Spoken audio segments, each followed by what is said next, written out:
exclusively previews the Samsung Galaxy Note 10's design decisions ahead of August 7th unveiling.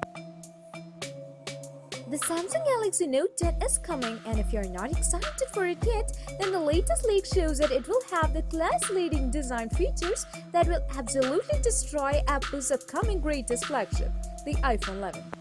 Samsung insider Ice Universe has shared that the Samsung Galaxy Note 10 Plus will boast the highest screen-to-body ratio of any smartphone thanks to its extremely slim bezels and the redesigned selfie camera.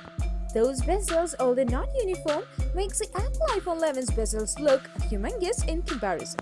To get this in perspective, Ice Universe states that the Galaxy Note 10's bezels will measure just 2 mm on top, 3.7 mm on the bottom, and a mere 1.5 mm at the sides.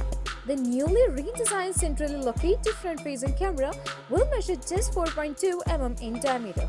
The resulting screen-to-body ratio is a massive 92.5%. In comparison, the iPhone XS has a screen-to-body ratio of 82.9%, while the iPhone XS Max features an 84.4% screen-to-body ratio. The OnePlus 7 Pro comes with no cutout for the camera as it features a pop-up selfie camera.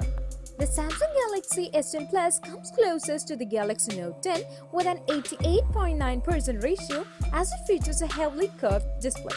Due to these measurements, Samsung has achieved something incredible with the Note 10.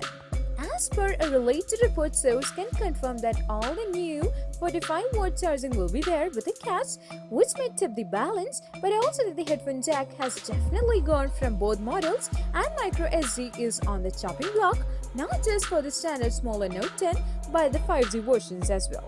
However, even with the aforementioned setbacks, the Galaxy Note 10 will still do exceedingly well and be ahead of the curve in comparison with the iPhone 11.